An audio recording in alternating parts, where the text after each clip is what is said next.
O foco desse vídeo é responder 3 questões: o que é gestão de processos, por que utilizar o modelo de gestão de processos no nosso negócio e em qual nível organizacional ele está mais atuante, no estratégico, tático ou operacional.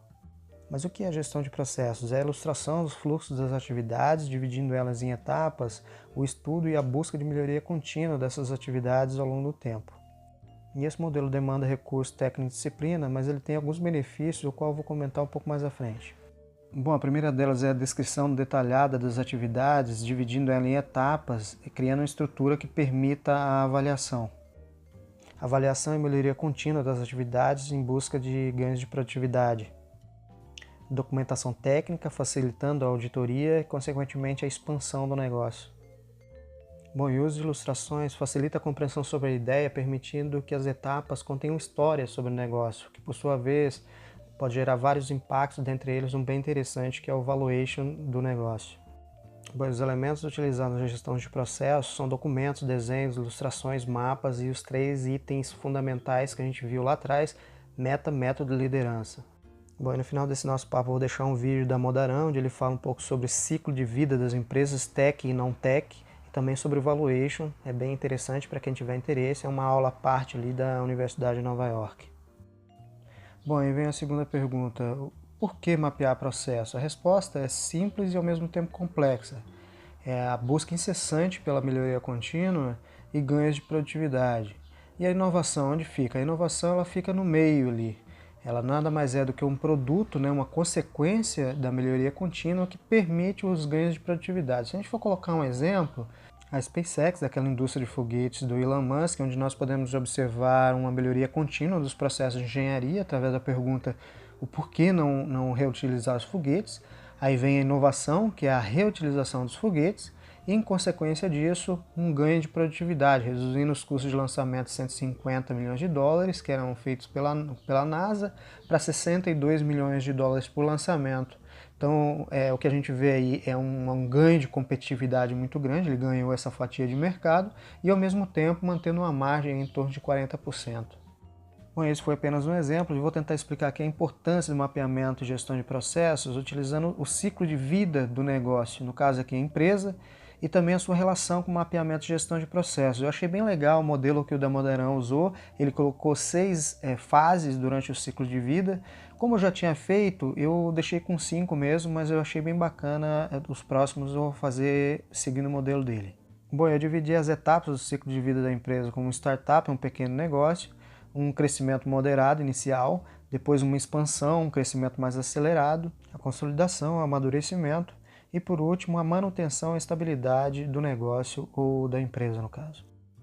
Bom, e aqui na vertical do lado esquerdo eu coloquei alguns elementos que impactam diretamente na geração de melhoria contínua e ganhos de produtividade, que são processos, as mudanças, o conhecimento, as tarefas do dia a dia e rotatividade. Bom, e nessa fase inicial da empresa, o que nós podemos observar é que as tarefas ainda estão em desenvolvimento, há pouca padronização ou nenhuma, o foco está a não perder negócio, né? A gente faz tudo que o cliente precisa, os controles são muito simplificados e o treinamento praticamente inexistente, ou seja, todo mundo faz de tudo ali.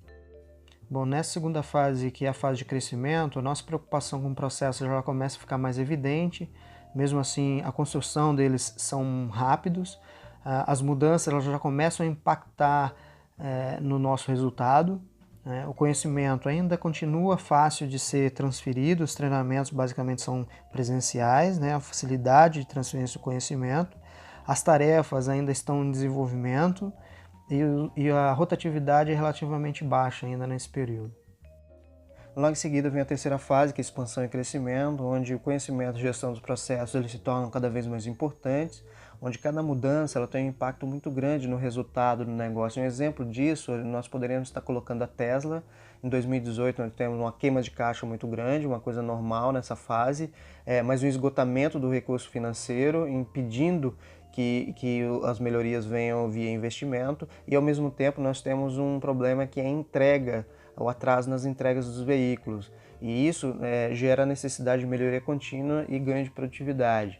O problema é detectado, é identificado num trecho da linha de produção, na montagem de peças mais flexíveis, que os robôs ainda não faziam isso com total produtividade, foi substituído por pessoas trabalhando em conjunto com os robôs e o processo foi melhorado.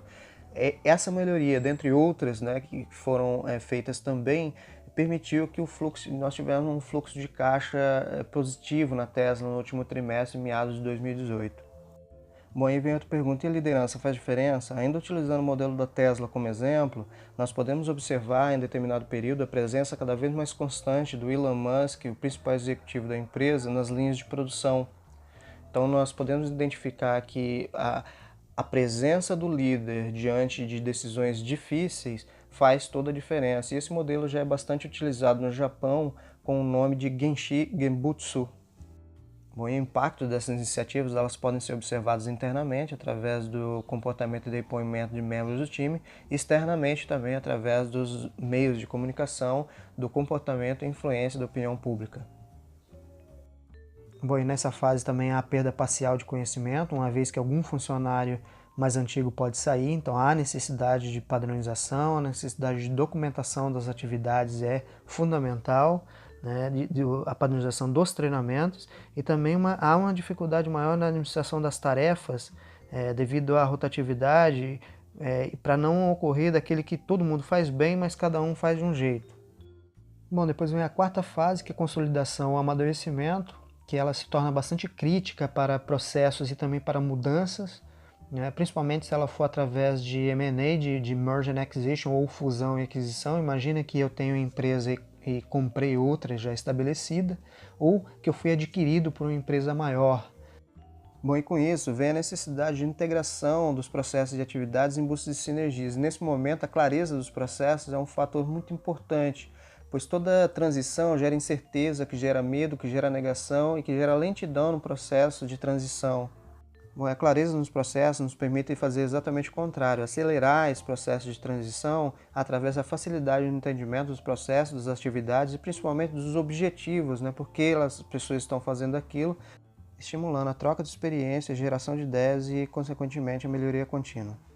Bom, devido à padronização das atividades nessa fase, há inúmeros treinamentos que geralmente são feitos online e em línguas diferentes, a possibilidade de gestão eletrônica de documentos, a necessidade de redução da curva de aprendizado e a troca de experiência, melhoria dos processos e ganhos de produtividade.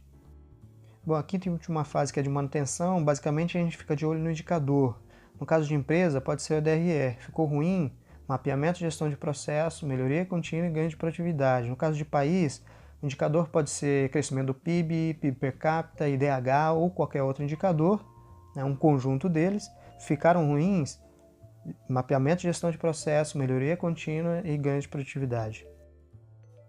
Um cenário bastante comum durante o trabalho de mapeamento e gestão de processos é na identificação dos fluxos das atividades. Aqui nós temos os processos orientados a departamentos ou áreas, onde a gente tem alta administração, em seguida a gente tem as áreas de produção, marketing, comercial, finanças e TI, todas elas executando muito bem essas atividades, mas ainda sem aquela visão do todo. Como exemplo, a Tesla.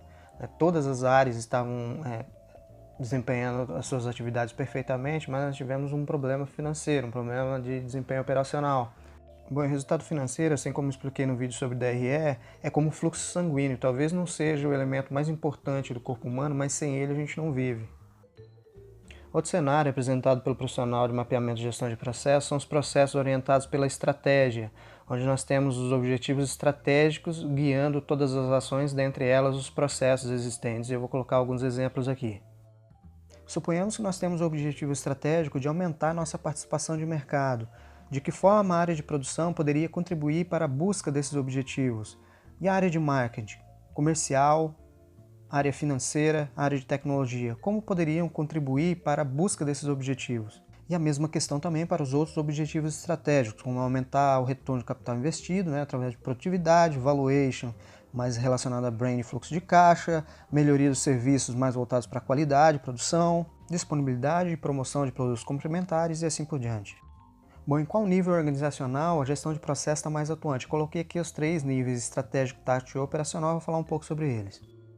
Bom, nível estratégico, planejamento estratégico, definição do negócio, visão e missão, análise de riscos e oportunidades, bem como objetivos e também as iniciativas a serem executadas. O nível tático, escolha do modelo de gestão mais adequado, definição das metas anuais e também a definição e escolha dos projetos prioritários. Bom, e o nível operacional, tendo como base os objetivos estratégicos, aí vem os planos de ação, a gestão de projetos, PDCA como ferramenta de melhoria contínua, inovação e etc. E é exatamente nesse nível da organização que a gestão de processos atua mais diretamente, seja na coleta de dados junto à produção, na análise estatística junto com a engenharia, na melhoria de processos junto com o pessoal do GQT e também na análise dos dados e indicadores junto com o pessoal da área de Business Intelligence. Bom, pessoal, e com isso eu vou ficando por aqui. Tentei deixar o vídeo não muito longo, mas é muito difícil de falar tudo num curto espaço de tempo. Espero que esse vídeo tenha sido útil para você. Não esqueça de avaliar, se possível comentar, deixe sua pergunta se você tiver. Um grande abraço e até o próximo vídeo. Obrigado por assistir.